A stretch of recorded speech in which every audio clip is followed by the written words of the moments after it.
3 contra 1.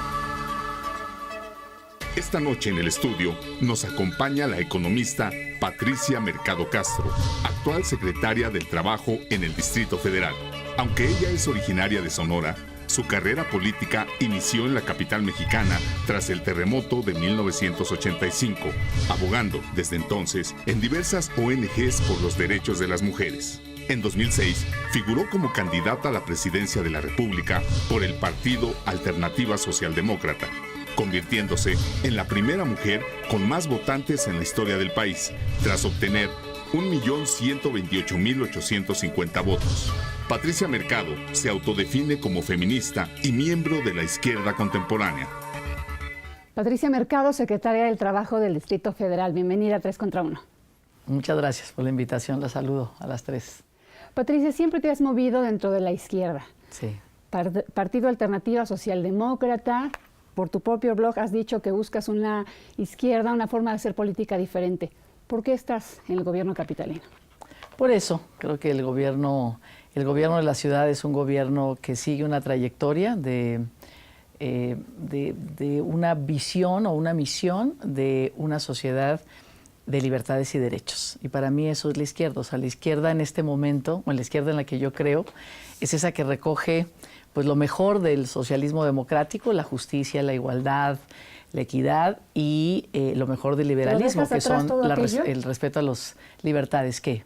Todo aquello por lo que habías visto de una forma diferente, ¿sí es no, es este, ¿no? Es este, o sea, es este. Miguel Ángel Mancera todo el tiempo, o sea, todas las acciones de todos los días que yo vi en su gobierno antes de que me invitara, en su discurso, en su campaña electoral y lo que está haciendo, siempre es, cuando se toma una decisión de política, es abona la libertad, abona los derechos, entonces se hace. Si pero no, en el pues 2006 le pegaste enormemente al PRD y ahorita en cierta manera estás en el PRD, no estás, pero estás cooperando con el PRD. ¿Dónde está la congruencia de eso? ¿Sabes qué? O sea, había una diferencia, ¿no? Y por supuesto sigue siendo mi diferencia con ciertas prácticas de la izquierda. ¿Cuáles son estas prácticas? El clientelismo, por ejemplo. Yo creo que hay distintos liderazgos que le juegan mucho todavía al clientelismo, es decir, a, de alguna manera, manipular la necesidad de la gente y a través de ciertas dádivas tenerlas, en lugar de apostarle a la autonomía y a la independencia, ¿no? Y por eso además me gusta lo de la política laboral, porque es, digamos, el desarrollo económico, el ingreso de la gente y el trabajo, lo que genera es autonomía y no dependencia. Patricia, pero tú defendías la renovación de la política, hacer política de otra forma, de una manera más ciudadana. Al final de cuentas, con todo lo que nos estás diciendo, ¿estás haciendo política de manera más tradicional? No, porque primero, o sea, el tema de hacerlo más ciudadano no es que la ciudadanía tenga la razón.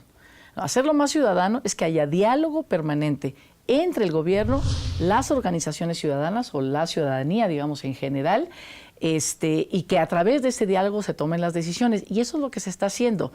Es decir, uno de los principales puntos críticos para Miguel Ángel Mancera, decidamos juntos y no se ha decidido nada juntos. Mira, yo creo que sí. Yo te digo, desde donde yo estoy, y si hablamos de desarrollo económico, o hablamos de desarrollo social, o hablamos de desarrollo rural, las organizaciones sociales están sentadas siempre en la mesa. O sea, no hay una toma de decisiones que no sea, no necesariamente las decisiones que uno toma o lo que se puede hacer como gobierno, pues deja tranquilos a todas las organizaciones, pero sí el diálogo social, eso lo dice el programa de Miguel Ángel Mancera, todo el tiempo lo está planteando y es la práctica del diálogo social. Patricia, después de lo que te pasó, porque sí, en el Partido Socialdemócrata, que contendiste por la presidencia y que además es un proyecto político que tú construiste junto con gente que en su momento tú considerabas muy valiosa, me imagino que te tuviste que haber desencantado de la política un rato de tu vida y luego decidiste regresar ahora desde esta posición. ¿Cómo fue ese proceso para ti, Patricia?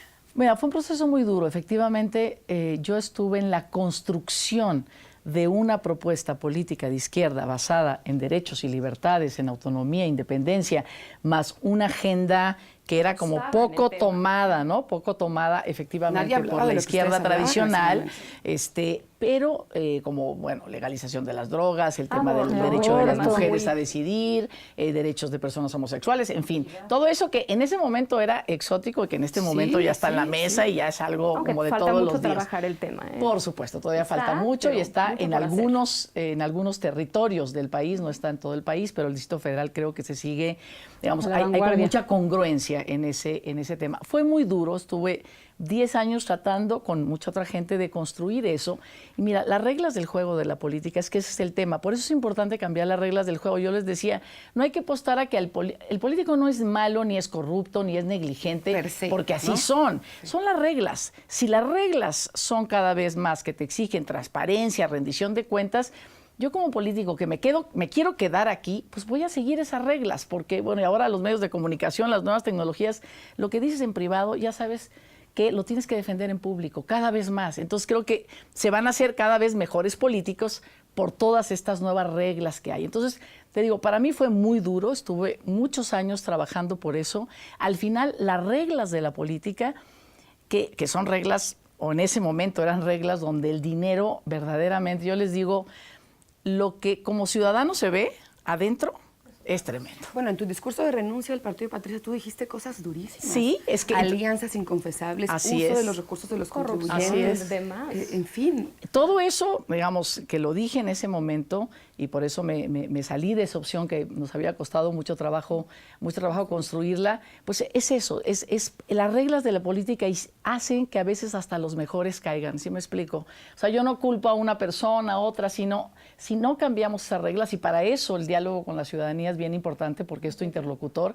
Y bueno, pues sí, ¿qué pasó? Fue muy duro. No es que me haya desencantado de la política, o sea, es decir... de la política con esas de la- reglas. exactamente, sino seguí insistiendo en el cambio de reglas y además me pasaron muchas cosas también por ser mujer. ¿Eh? Que la Y política mira, después, sí corrompe, entonces. Lo aceptamos. las reglas de la política, o ciertas reglas que creo que cada vez más se están cambiando, hacen que sea más fácil la corrupción, que, digamos, la entereza de un político Los y de valores y veras las éticas. los valores, la ética. Creo que ahí estamos en el tema y bueno, pues sí, fue muy duro. Tardé 5 o 6 años en recuperarme emocionalmente, intelectualmente, financieramente. O sea, mi recuperación fue una recuperación después de un golpe así donde pierdes algo que se construyó y que creo que fue Que muy habías importante. ganado mucho porque marcaste hito como mujer en muchos Exacto, ¿no? sentidos Pero en la bueno, política. pues bueno, ¿Y uno qué se te pasó recupera. por ser mujer? Dijiste, muchas cosas me pasaron por ser mujer. ¿Qué cosas? Pues, ¿sabes qué me pasó? Nosotros habíamos formado, o sea, esa alternativa era como muy femenina, o sea, muy femenina en el sentido de que Bueno, con tú eras feministas, con la muchas imagen, mujeres. claro. Incluso a nosotros nos pasó a veces al contrario. En Jalisco nos regresaron la lista de candidaturas porque nos habíamos Eran rebasado el demasiadas. 70% de mujeres, ¿no? Entonces dijeron, ¿qué pasó? Es mínimo 70-30, ¿no? De un solo sexo. Era como muy femenino. Entonces, en algún momento después de la campaña presidencial, yo dije, oigan, pues no, o sea, no podemos seguir siendo así de arrasadoras. Tenemos que hacer una cosa más equilibrada. Si yo soy la candidata a la presidencia, el presidente del partido tiene que ser hombre. Alberto Bernet. Exacto, Para balancear un poco. pero de repente, pues sí, pero el vicepresidente entonces también tiene que ser hombre, entonces el de finanzas también, y entonces también el de electorales y también el de organización, y se fueron apropiando. Y yo, ¿por qué como mujer? Porque fue una cosa así de casi yo madre les entrego, pero el poder nos entrega así. Entonces teníamos diferencias reales políticas de cómo se construye un partido político y cómo se construía la oferta, pero también fue una parte de decir, ¿por qué no fortalecí la alianza con esas mujeres? A veces las mujeres nos creemos, y eso es bien, yo después de los 5 años les fui enseñando a otras mujeres políticas, aguas, ¿no? La primera alianza, el primer círculo siempre es entre nosotras. Como los hombres, su primer círculo es entre ellos. Digo, no hay nada ni de malo ni de bueno. En este momento todavía no estamos suficientemente mezclados en la vida pública. En la vida privada sí, pero en la vida pública no. Entonces, no te separes de las mujeres. No creas que ya estás en las grandes ligas y No que hay, aquí no hay con los igualdad de derechos señores. todavía, no está el piso Todavía no igual. está el Eso es- piso muy parejo. Simone de Beauvoir, que tú estás en el Instituto de Simone de Beauvoir, de liderazgo, decía que somos el segundo sexo y de que el problema de las mujeres es un problema de hombres. ¿Tú crees que es eso todavía? No, pues sí, por supuesto. O sea, es decir, la cultura de género nos ha puesto a las mujeres en un lugar y a los hombres en otro. Los hombres en la vida pública son los proveedores, pase lo que pase. Las mujeres en la vida privada son las mantenidas, digamos, en términos culturales. Yo no digo que eso no haya cambiado muchísimo, ¿no? Pero en este cambio hay un conflicto en este momento. Todavía no estamos bien, por eso hay como muchas soledades de hombres, soledades de mujeres. Hay un conflicto, hay un dolor, ¿no? Los hombres se sienten dolidos, las mujeres nos sentimos dolidas. Todavía estamos en el tránsito a tener una sociedad paritaria, no solamente paritaria de mujeres y hombres en política, no, paritaria en mujeres y hombres en política, en la economía, en la proveeduría de las familias, pero también al interior de las familias, que los hombres también, digamos, asuman sus responsabilidades familiares, las mujeres, o sea, de veras distribuir las responsabilidades privadas y públicas entre los hombres y las mujeres. Todavía es un camino que nos falta. Vamos a pausa rápidamente y regresamos. Bueno, ahorita la...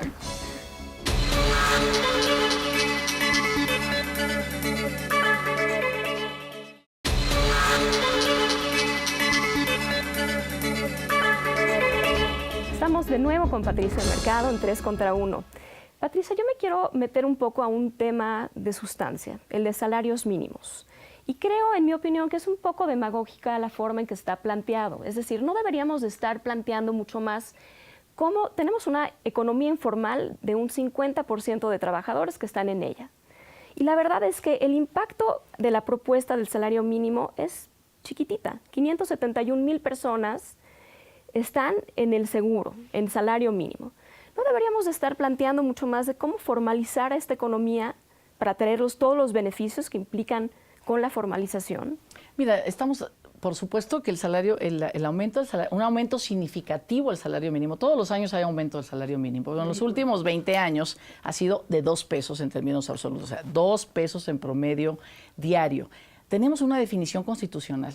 El salario mínimo tiene que alcanzarle al trabajador, ¿no?, para su bienestar, digamos, básico, y para, fíjate, una cosa que es para mandar a sus hijos a la escuela obligatoria. Sí. Es decir, no niños trabajando. En la Ciudad de México tenemos 72,000 niños trabajando en datos oficiales, ¿no? 2,5 millones en el país, cuando los niños tendrían que estar en la escuela y tenemos una deserción escolar muy fuerte. No alcanza el salario para que la mayoría de las familias manden a sus hijos a la escuela y los hijos tengan esparcimiento, salud. Sí, el índice McDonald's, que lo llaman, exactamente, ¿no? Entonces, es un tema, pero yo les decía antes, no es un tema de México, es un tema internacional. En América Latina, cuando el jefe de gobierno lo plantea, por supuesto que el gabinete económico ya había puesto los datos en la mesa, ¿no?, al jefe de gobierno como parte de una discusión internacional.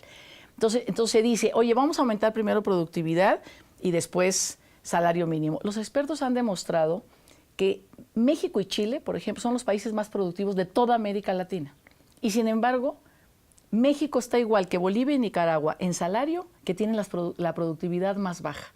O sea, sí ha aumentado modestamente, pero ha aumentado la productividad, incluso ha aumentado mucho más la productividad laboral, es decir, los trabajadores le están echando ganas y los salarios van abajo y la productividad va para arriba. Necesario? Sí, es necesario. Sabemos el rezago enorme que existe, pero el impacto real al grueso de la población, ¿en dónde está? Porque lo que se ha planteado y se ha demostrado es que el salario mínimo, teniéndolo tan bajo, ha jalado todos los salarios hacia abajo, y ese es uno de las causas de la informalidad. A mí como trabajador no me conviene trasladarme, llegar a hacer 9, 8 horas de trabajo y tal, por 2,000 pesos. Aunque sean esos, digamos, las cifras son distintas. O sea, estamos a nivel nacional, son 7 millones, más de 2,5 millones en la formalidad, ¿no?, los que ganan el salario mínimo. Entonces, lo que ha pasado es, primero, salarios tan bajos no me llaman a la formalidad. Segundo, las empresas han dejado de invertir en capacitación. Pero es que no tienen incentivos para invertir. ¿Por qué no creamos un sistema de incentivos fiscales? Porque educación y capacitación son claves para el bienestar. Así es. Pero si tú le cargas, es decir, y no lo podemos ver como un tema aparte, para las empresas tienen que pagar muchos impuestos, tienen el gasolinazo, tienen muchas cosas además del salario mínimo que repercuten en sus finanzas y que tienen que absorber. ¿Qué incentivos podemos crear para el empresario que tiene que absorber toda esta carga para crear mejores programas de capacitación y también educación. Los que están en la formalidad son, en su mayoría, gente con una educación superior. Entonces, elevar esa educación repercutiría muchísimo en este bienestar de la población laboral. Claro, o sea, son distintas cosas que tenemos que hacer para ser más productivos, para ser más competitivos, para tener un país y una Ciudad de México más amable con el establecimiento de un negocio, que no nos llevemos tantos días, bajarle a la corrupción. O sea, y por supuesto el tema de los impuestos. Por ejemplo, el jefe de gobierno lo que ha dicho es, muy bien, vamos a ver, sobre todo pequeña y mediana empresa, ¿verdad?, que podamos hacer exención de impuestos en pago de nómina a partir de que paguen, por ejemplo, los 82.26 pesos que está planteando como salario mínimo. Por supuesto que es como de ida y vuelta, mucho más inversión en capacitación. La Secretaría del Trabajo tiene programas de capacitación para que los trabajadores se capaciten adentro de la empresa. Y nosotros les pagamos salario mínimo y medio durante mes y medio o 2 meses, pasaje diario, seguro contra accidentes. Entonces necesitamos, por eso es importante establecer más el diálogo con las empresas. Las empresas dicen, oye, Patricia, no sabíamos eso. Bueno, pues ahí están los programas, vamos a ponernos de acuerdo. Son distintas cosas a la vez, pero mira, hemos perdido muchos empleos después de la crisis del 2009, pero ahora que se han vuelto, digamos, a crecer los empleos, ya no son empleos. Hemos bajado más de 1 millón en la ciudad de empleos que tienen que ver con más de 5 salarios mínimos. Y han crecido los de 2 a 3 o los de 1 a 2. Entonces, el salario mínimo tan bajo lo que está haciendo es bajar. Eso no te crea mercado interno, la gente no tiene dinero para comprar. No crece tampoco. Entonces, tenemos un círculo vicioso. Patricia, otro tema que tiene que ver con temas de la ciudad y en el que estás tú muy relacionada. Credencialización de sexoservidoras. Es un asunto que los primeros casos fueron por una sentencia de una jueza, pero que después tú misma dijiste es una política pública del gobierno del Distrito Federal. Es un asunto que te ha confrontado con compañeras tuyas de luchas por la equidad de género, te han acusado de que estás legalizando la trata de personas. Bueno, ahí hay una diferencia grande. Primero, efectivamente, la juez amparó y nos dio la instrucción para estas 19, pero lo que dijo es, todos estos tratados internacionales, la ley de igualdad a nivel nacional, la reforma al artículo 1 constitucional de reconocimiento de los derechos humanos, todo eso te dice que tienes que reconocer el trabajo sexual, que es el trabajo sexual como una decisión de las mujeres que trabajan y que necesitan todas las protecciones en este tema, para que les dé su credencial. Por eso las credencializamos. Por supuesto que hay diferencias. Las llamadas abolicionistas dicen todo el trabajo sexual es trata. Pues no, o sea, es decir, ellas dicen, tú tienes que tomarnos en cuenta también a nosotras. Sí, por supuesto. Es decir, el diálogo está abierto, sí, pero finalmente la política pública del gobierno, que es una política, como yo decía, de una sociedad de derechos, reconocemos que no hay prostitución y trata solamente. O sea, lo que hay es un comercio sexual, eso existe, y en el comercio sexual hay 2, el que compra y el que vende. Entonces, en este comercio sexual hay uno que compra y la que vende necesita protección para sus derechos, que es la trabajadora sexual. Por supuesto que la trata, que es la esclavitud, la trata es igual a esclavitud, eso hay que sancionarlo, es un delito, hay que meter a la cárcel a quien lo está haciendo, hay que liberar a las mujeres. ¿Qué les pasó a las abolicionistas? ¿Cuál es tu argumento? O sea, ¿cómo te das cuenta tú, Patricia Mercado, secretaria del Trabajo, con esta responsabilidad? Esta mujer está ejerciendo su derecho a trabajar en esto, ¿no? No lo juzgo, es su trabajo, y esta mujer es víctima de trata. O sea, ¿tú cómo te das cuenta? Las que llegan a nosotros, porque nosotros no tratamos la trata, eso es la Procuraduría y tal, las que llegan son mujeres. La tarjeta es individual, son mujeres que llegan en lo individual, voluntariamente llenan todos sus requisitos, nosotros vamos a la delegación, vamos con los vecinos. Si no hay nosotros lo que regla, la tarjeta es para vender un servicio en la vía pública. Soy mariachi, soy organillero, sí, soy tal. Es un servicio en la vida pública, no es venta ambulante, digamos, de mercancías. Entonces, vamos ahí. Si no hay ningún problema, ahí pueden vender el servicio sexual. Si hay algún problema, las movemos. ¿Sabes qué tiene que ser en esta cuadra? Aquí sí hay problema, acá no hay problema, aquí vende tu servicio. Ordenamos, no solamente derechos, es también obligaciones. Entonces, ¿cómo lo diferenciamos? Porque vienen individualmente, no a través de organizaciones. No viene un señor a decir, a ver, deme tantas credenciales. Viene cada una. ¿Y por qué no vamos? Es decir, si esta mujer está diciendo, yo quiero hacer este trabajo, pero quiero que me respeten, que no me levante la policía, que nadie me extorsiona, que no me lleven en operativos, dame mi credencial. Si no hay ningún problema, le damos su credencial. Esa es la diferencia. Un pequeño corte y ahorita regresamos contigo. Claro.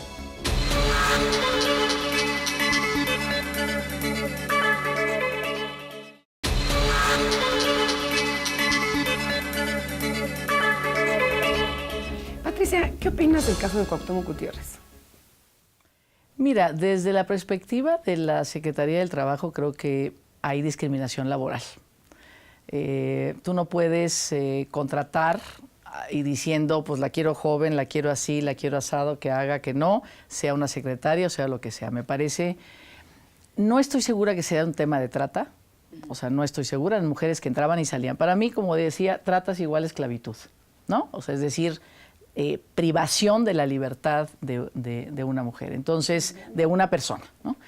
Pero me parece que sí hubo dinero público, me parece, digamos, no soy la autoridad que está haciendo, pero hubo dinero público usado para, de alguna manera, comprar servicios sexuales, en lugar de comprarlo pues con tu bolsa, ¿verdad? Si quiero servicio sexual, pues lo compro con mi dinero y lo hago en privado y lo hago como si se dio, ¿no? Exactamente, ¿no? Entonces no es a través de la contratación, de la inversión de dinero público, hay discriminación laboral en el sentido... Y bueno, en esta ciudad la discriminación es un delito. En Estados Unidos no puedes preguntar qué edad tienes, eres mujer. Ni de qué sexo, no puedes, ¿no? Y aquí las entrevistas... Fotos, y aquí eran entrevistas con un claro sentido hacia la discriminación. Así es. Y además ya hay un antecedente, ¿no? De 3 mujeres que habían ido de la Junta de Conciliación, que habían planteado eso, que habían sido...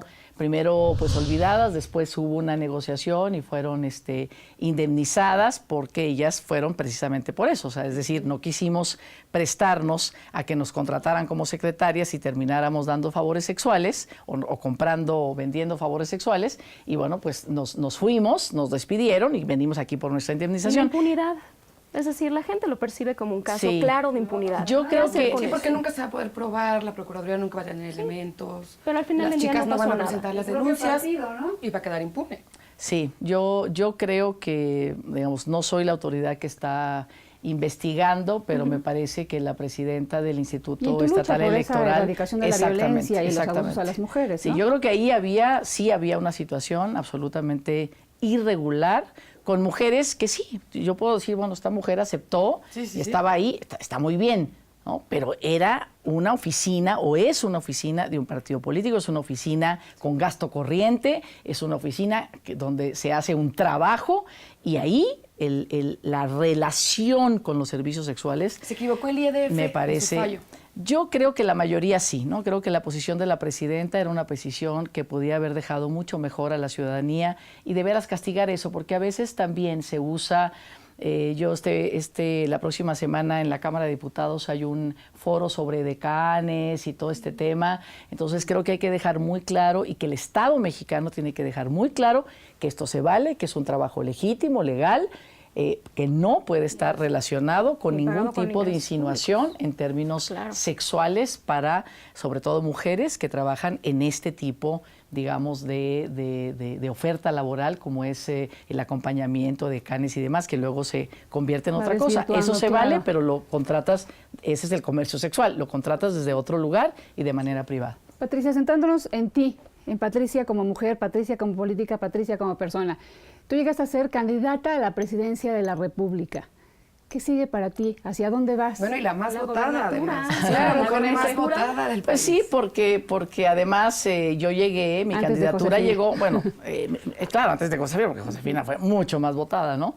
Yo llegué en un momento donde había las reglas del juego, pues eran más democráticas. A mí los medios de comunicación, pues aunque me sacaran 3 minutos y al gran candidato 5 o 10, pero esos 3 minutos pues eran centrales. Participé en todos los debates, por ejemplo, a Rosario Ibarra de Piedra en el 82 y luego a Cecilia Soto en el 94, no participaron. Bueno, primero no había debates y segundo sí había, pero solamente eran los 3 grandes partidos. ¿Y qué sigue, Patricia? ¿Y qué sigue? Mira, en este momento es... ¿Gobernadora?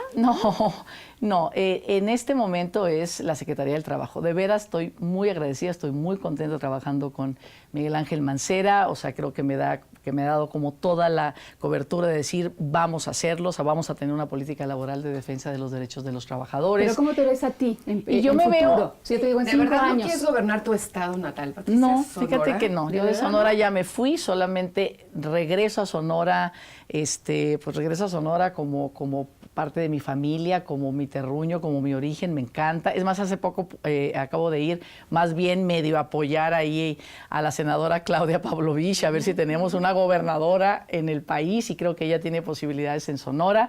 No importa de qué partido sea, digamos, para mí es importante que haya más mujeres porque no tenemos ahorita ninguna. Entonces, no, en Sonora no tengo ninguna que hacer político. Yo quiero seguir haciendo político. Ya entré al gobierno Distrito Federal. Yo espero quedarme hasta que Miguel Ángel Mancera termine este gobierno y seguir por ahí. O sea, yo creo que soy un cuadro de la izquierda que puedo a lo mejor ganarme después en el 18 una diputación, o sea, sí quiero seguir en la política. Pues sí quiero seguir en la política, pero bueno, finalmente yo no soy del PRD, es decir, yo soy un cuadro de izquierda más desde fuera, más ciudadano, formo parte del equipo de Miguel Ángel Mancera, vamos a ver a dónde va él. ¿Ya no? No, volver a intentar un partido no, creo que ya lo puedo hacer, puedo hacer política desde el lugar donde estoy, pues ahora sí, con alianzas con el partido de izquierda con el que hoy gobierna la Ciudad de México. Pues Patricia, muchísimas gracias. Gracias a ustedes. Un gusto platicar contigo. Linda entrevista con las 3. Gracias. Gracias.